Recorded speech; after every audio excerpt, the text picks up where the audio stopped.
he said that they didn't know what our baby's gender was. And the doctor basically said, a lot of families go through this, and it's really, this is what the doctor said. Yeah. And it's really in your decision as to what gender you want for your baby. Yeah. And I was like, wait, what?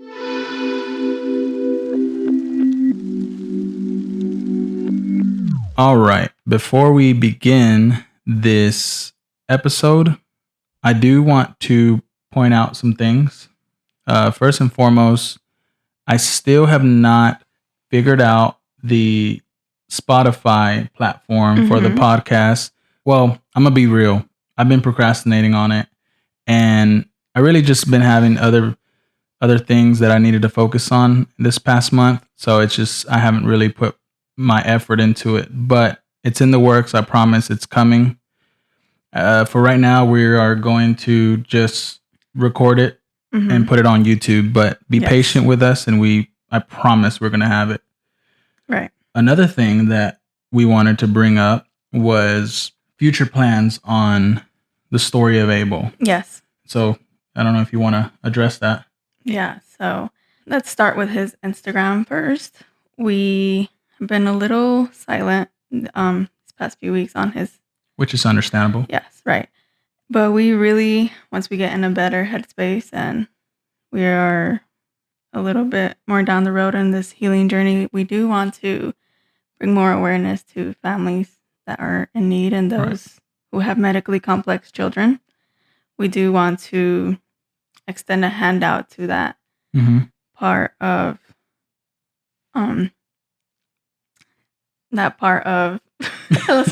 Don't be nervous. I'm getting nervous. You go. Basically, we understand the totality of the hospital journey. We've been there where we've needed a hand. We've needed a whole arm, really. And a whole body. A whole body. That's so good. That's a word.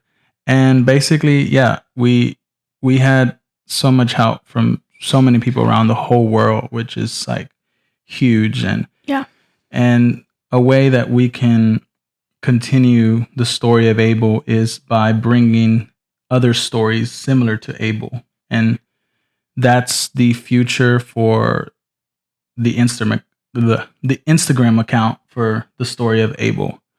Yes. And I think I'm excited for that. But kind of how you were saying, we are in a healing stage. So before we can help others, we need to help ourselves. Yeah. And it's been hard lately. I can't see any pictures of Abel. Yeah. And I mean, we haven't even got on his Instagram page. No. But everyone that has been messaging us through there, I just want to say we appreciate y'all. We just have not had the courage to get back on his Instagram. Another thing that we wanted to talk about, we have lots of ideas, video stuff that we are creating. Everything, we have it planned out. It's been a little in the inconsistency side these past 2-3 weeks, but we all go back down to grief. There's some weeks where we're just really mentally challenged and we're not able to produce a video. But any video requests that you guys have, feel free to comment below. And yeah, we're open for ideas. Anything you guys want to know about us. I mean, just whatever. Yeah. We definitely are reading the comments. Yeah. That's basically it for somewhat updates and stuff for the channel and Story of Abel and all that stuff. Let's just dive in already. This leads us to episode 3 of our podcast. Everybody, welcome to Abel's Room, where you can breathe and let go. I love that. Wow. So yes, this episode we will be touching upon our hospital journey. And it is quite the journey. It's a very extensive. Our NICU journey. I think that would be the first. Yeah, that'll be part 1. We'll be focusing on NICU. Yeah. Where do you want to begin? There's so much to talk about.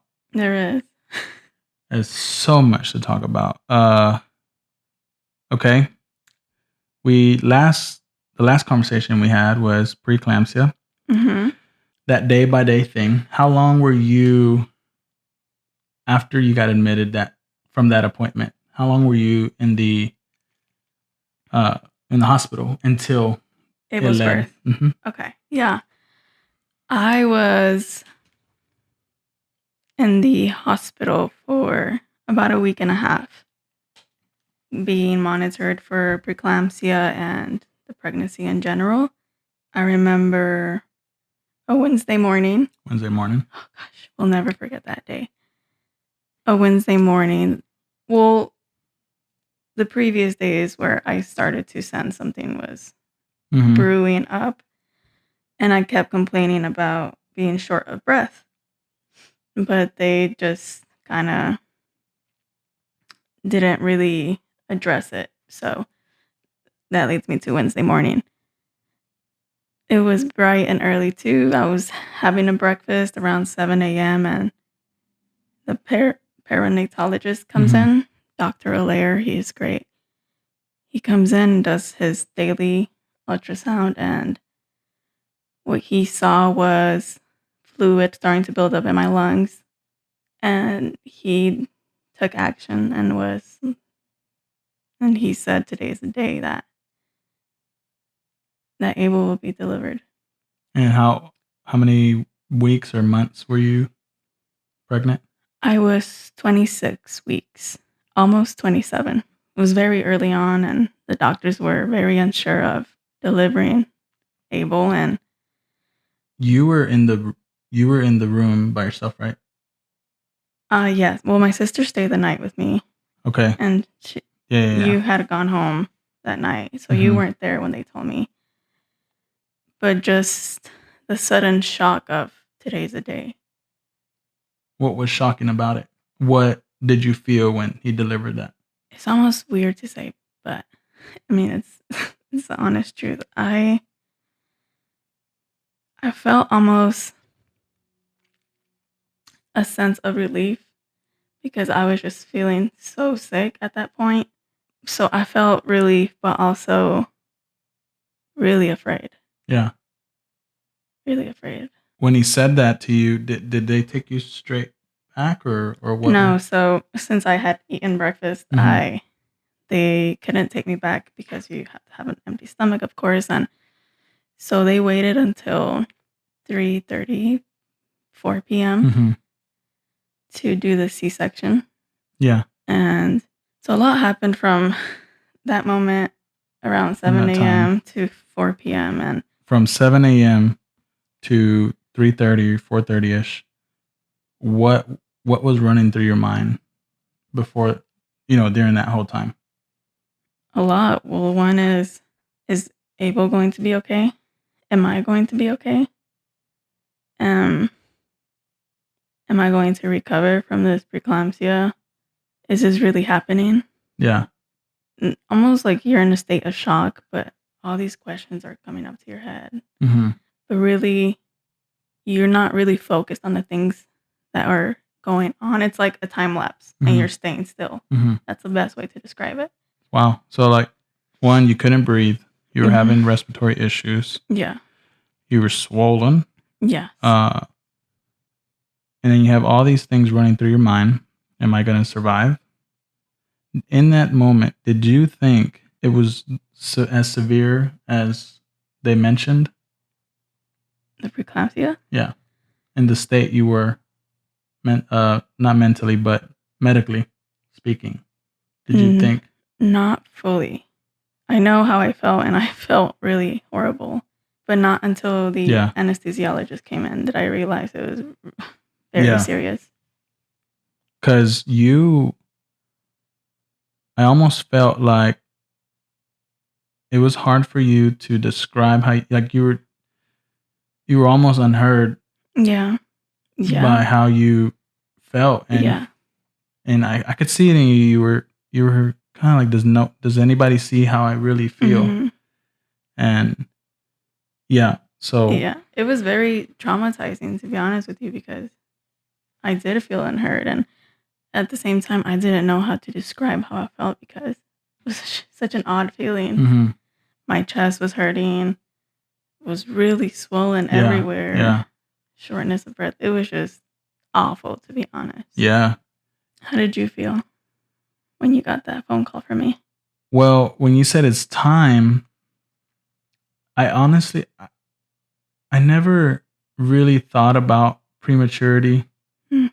birth because, I mean, I knew there was people that were born prematurely, but I always, I don't know. I didn't think there was such thing as like micro preemies, and I didn't realize how small Abel was. Mm-hmm. So on one end, I was excited because I'm about to be a father. Well, I was already a father, but my child is about to be born. So I felt that excitement. And I don't know, I was just so young. Not saying that I'm not young now. It's crazy that it's only been 4 years. 3 years? 3. Wow. It's only been 3 years. That is crazy. Oh, yeah. I didn't really grasp it, that how severe the situation was. I knew it was early. You still had a long time to go for Yeah. for Mm-hmm. Abel to grow, and Yeah. but I didn't think it was that. I don't know. I felt excited overall.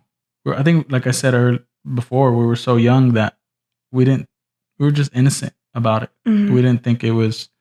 We didn't think about the long road ahead. Oh yeah, for sure. Something about the umbilical cord was like it was.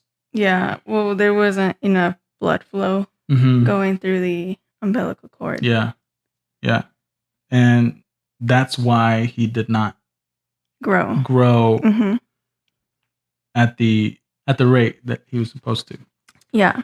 And the anesthesiologist comes in and does his regular workup. And this is just so.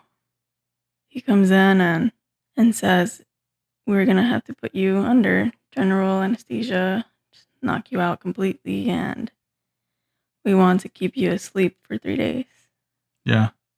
And, gosh, I hate saying this word, but medically induced coma. Mm-hmm. And I heard that and I flipped. I was so scared. I think that's the point where I started to cry. And to this day, that revisiting that just triggers anxiety. But the reason they wanted to do that was because of the fluid buildup all in my body. And they were afraid of that while I was under, like, awake, a regular C-section, that the fluid would go to my lungs and my heart. And so when he tells me that, I got the courage in me and was like, no, I want to be awake. Yeah. I was like, can you just please? I literally had to beg him. I was like, I really want to be awake for this. And of course, if anything happens to me, then to do something. But that was really, really scary. It's just so hard to process that still. I remember after that, that's all you could think about. Like that, I could see it in your mind. Oh, yeah. And ever since he said that, I was really afraid. Like, that's all I could do. And really the fear was eating me up. Like, okay, what if something does happen to me? Like, I need to focus on my breathing. I just need to be in a good mental state right now and really meditate and pray to God. Like, I just need to be aligned with God right now. And it was really hard to do that because all around me, my family, and it's not that they were excited, they were nervous too, but it's almost like they didn't understand the severity of the circumstance.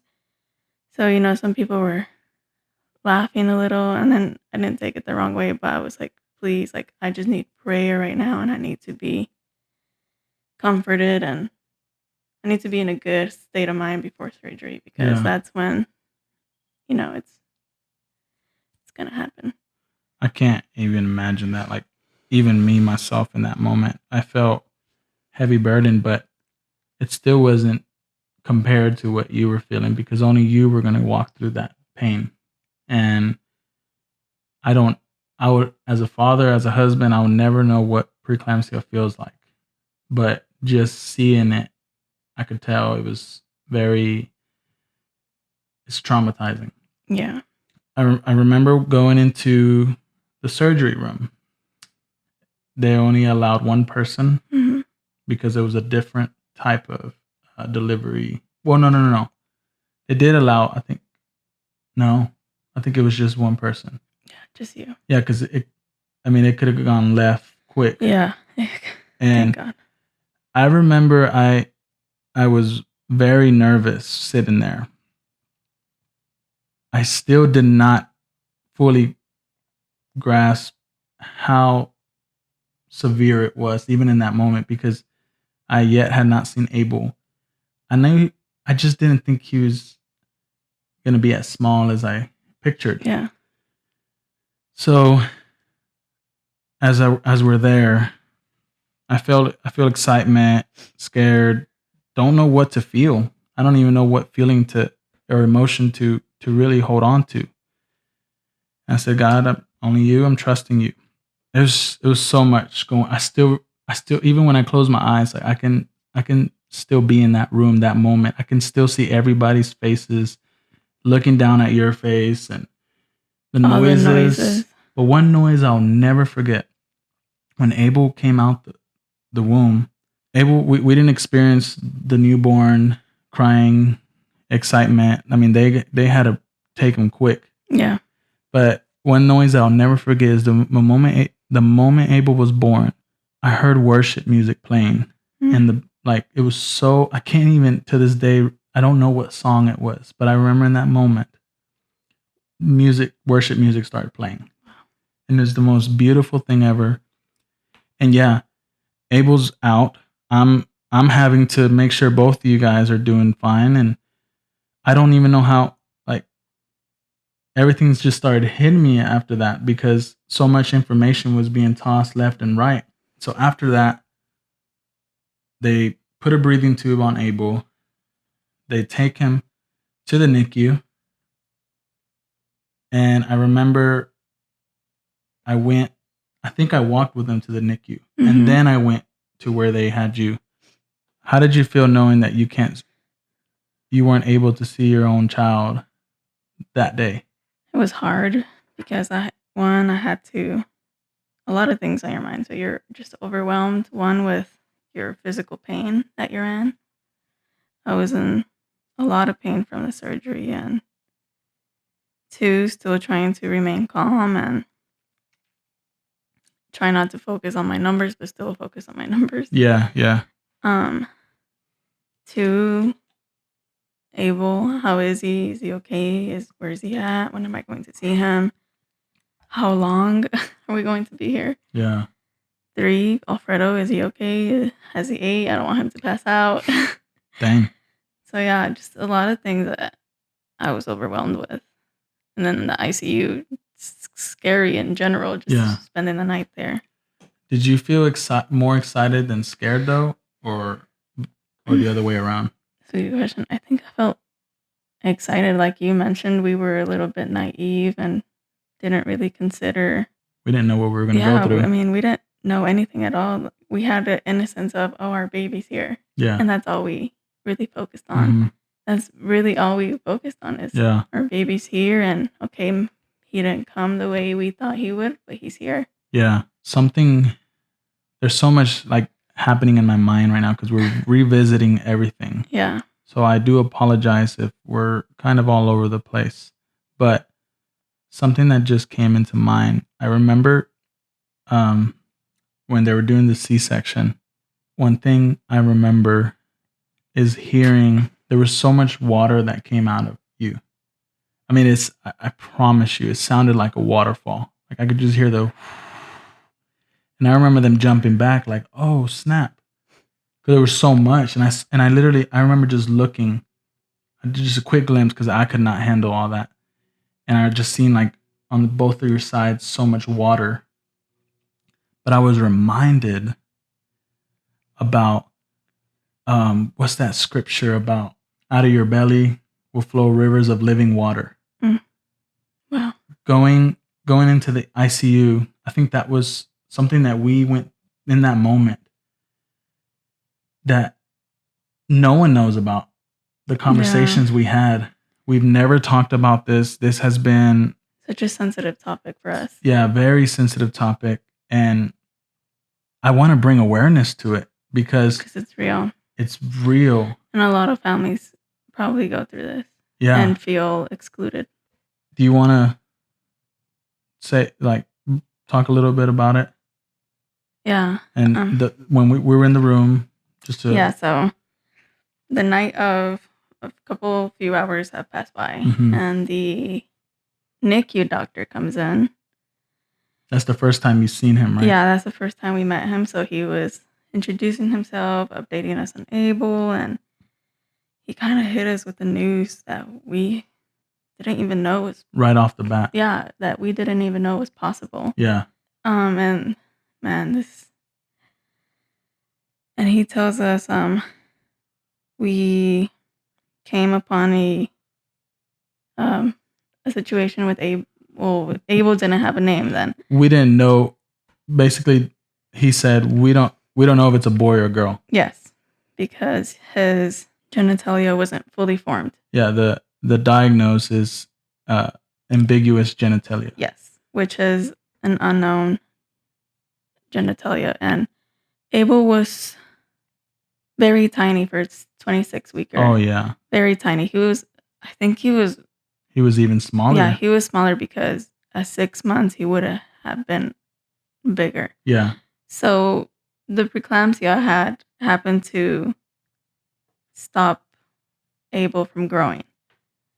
And at that time, this is like same subject, but at that time, the doctors had told us from an ultrasound that he was a girl because they saw a girl's part, right? So all along we thought he was a girl and we had Melody picked out. But anyway, so back to the ICU conversation.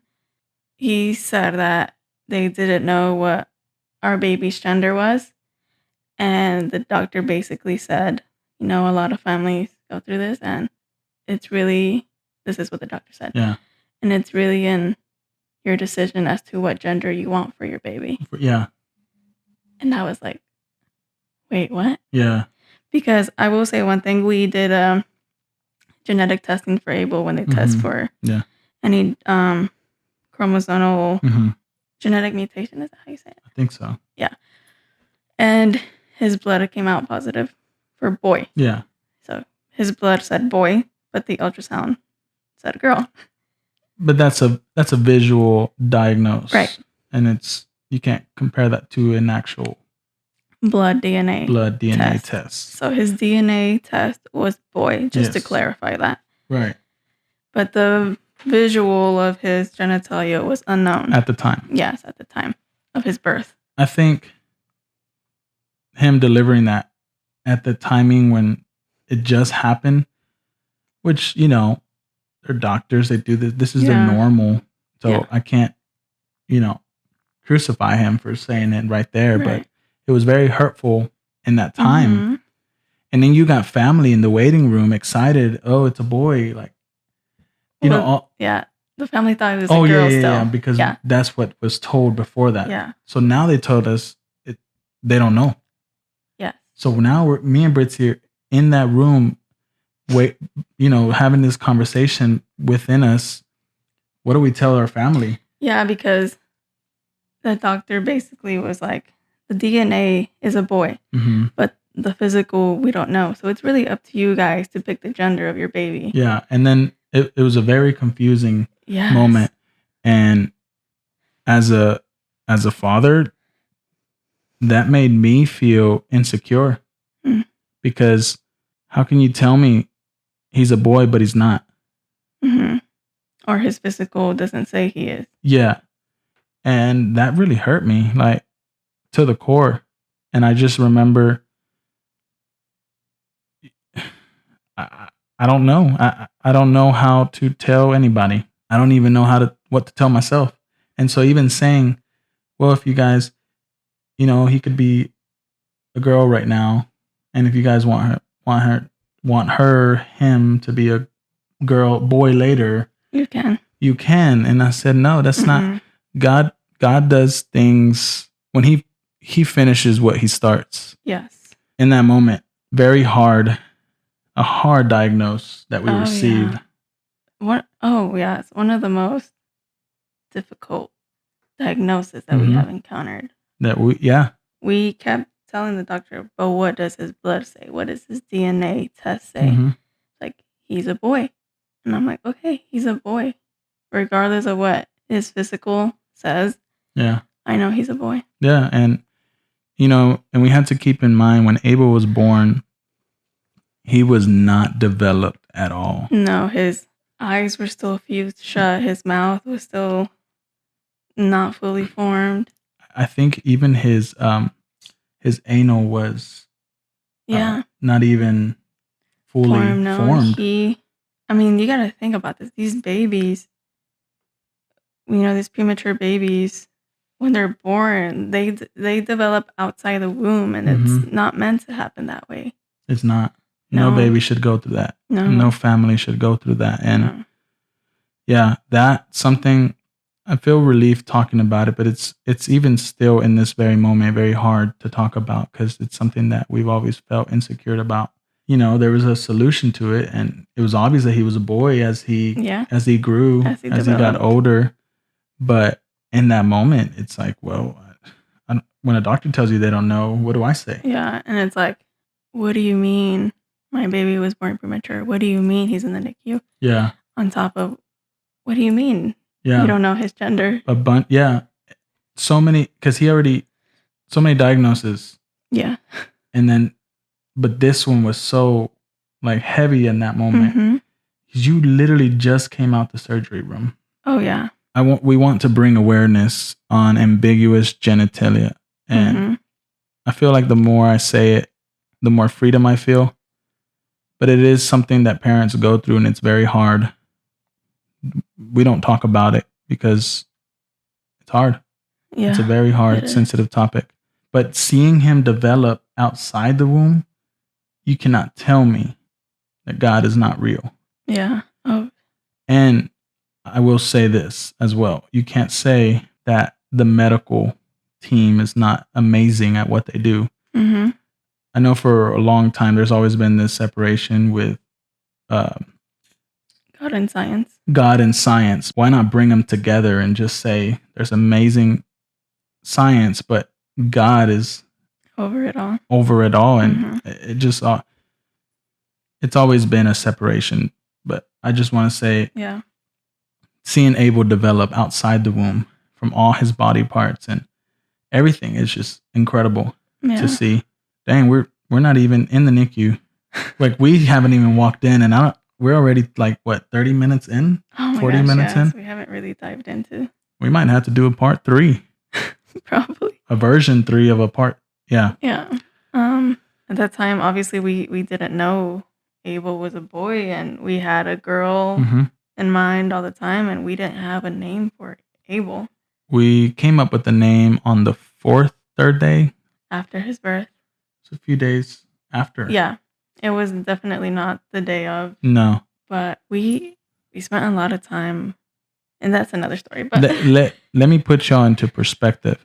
Imagine going, and a lot of parents go through this, and it's happened. It happens in normal full-term babies and stuff like that. Yeah, where you buy a bunch of clothes for a gender.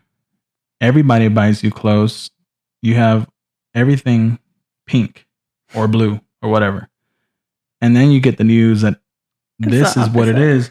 But now in our shoes, we're like, well, what color do we pick? Is it a boy? Is it a girl? And I mean, it's clear that it was a boy, but being so small, I wish you guys would have seen the size of Abel. Oh, he was born, tiny. He was 1 pound, but I mean, just look at your iPhone. He was a size, well, I don't know about the new iPhones, smaller than that. He was, I would say, my ring finger fit in his leg. Yeah, all on, like, yeah, all the way up. He was so tiny. Yeah. It's amazing, but at the same time, it breaks your heart, obviously. It does. But just to see a human body that small. And see them grow outside the womb. Yeah. And so now we're having to pick a different name. Which you had, what was the name? Eleazar. And I'm like, I disagreed there in that moment because I was like, Eleazar, he doesn't look like an Eleazar. But He did. no, he didn't. And I remember being in prayer, and I don't know, it just felt like God really put in my heart. I said, or God, I don't know, I just kept hearing it. Just Abel, Abel, Abel, Abel. You just heard a whisper. Yeah, it was like a really, really soft whisper. And I told Brithzy, I was like, Abel is the name. And it was just such a perfect name.